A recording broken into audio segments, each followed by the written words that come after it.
Hi, my name's Matt. I'm a proud public school teacher, a proud public school parent. I have the great honor of introducing Kate Menken. Kate's a professor of linguistics and a director of linguistics and TESOL programs at Queens College and the city of New York. She is representing New York State Association for Bilingual Education and a very proud member of Jackson Heights People for Public Schools. Kate, please come up.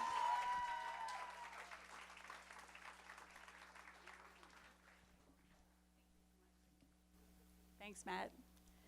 So yes, I'm here with two hats on today, and I'd like to invite the Executive Director, Nancy Villarreal-Dadler, oh, they're here, and Rebecca Murphy, who's currently the President of the New York State Association for Bilingual Education. So thanks. But I'm here with two hats on. I'm also a member of the Steering Committee of Jackson Heights People for Public Schools. So thank you very much to everyone for creating this space and to our elected officials for coming out today. It's wonderful. What I'm going to be doing right now is to talk to you about the importance of bilingual education, because at the most basic level, it's a social justice issue. We want to see the provision of instruction in languages other than English in our schools, especially during these incredibly repressive times. This is a photo taken from my son's school, PS 149. It's nice, right?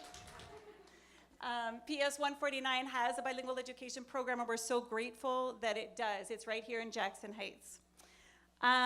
So I wanted to talk to you about the civil rights history. I mean, I think one thing that's forgotten, that people have forgotten now in the current era, is that bilingual education as we know it today has come out of the civil rights movement. This is a picture of PS 25, located in New York's South Bronx. It was the first bilingual school open in New York City because of Puerto Rican activists, Aspira, going in to fight and going in to disrupt Board of Education meetings, demanding to be heard. And so what I want to be clear about with bilingual education today is that these programs have all been opened due to pressure from families and community. These are programs that are historically by and for immigrant and migrant communities. If we don't fight for them, nobody is going to do it for us. Bilingual education provides instruction in English and a language other than English in our US schools. And they become a means for children to become bilingual and biliterate. Who doesn't want that in the 21st century? These are the reasons that we want bilingual education for our children. First and foremost, bilingual education is a right for children who speak another language, a language other than English at home, and are learning English in school. It is a right. These children are called multilingual learners in New York. Multilingual learners who attend bilingual education programs typically outperform their peers in English-only programs. And they're much more likely to succeed academically. We need these programs. And there are many, many benefits of bilingualism. The cognitive benefits. Did you know that you can actually delay the onset of Alzheimer's disease if you're using your two languages regularly, right? Additionally, there are so many socio-emotional, cultural, as well as economic benefits. We know as researchers, I'm now speaking with my CUNY hat on, as researchers and as educators, we know that bilingual education is pedagogically sound, but the truth is that it's almost always politically determined. Okay, so language education policy decisions in the US and elsewhere are typically far more political than they are actually pedagogical. And I want to be clear that the vast majority of multilingual learners in New York are studying in English-only programs. They are deprived of this opportunity. My first ask, I'm moving into my asks for our representatives who are here with us today. The first one is a federal ask. So in 1968, on the heels of the Civil Rights Movement, we saw the Bilingual Education Act passed into law by Congress. Soon, the ESEA, the Elementary and Secondary Education Act, is going to be going up for reauthorization.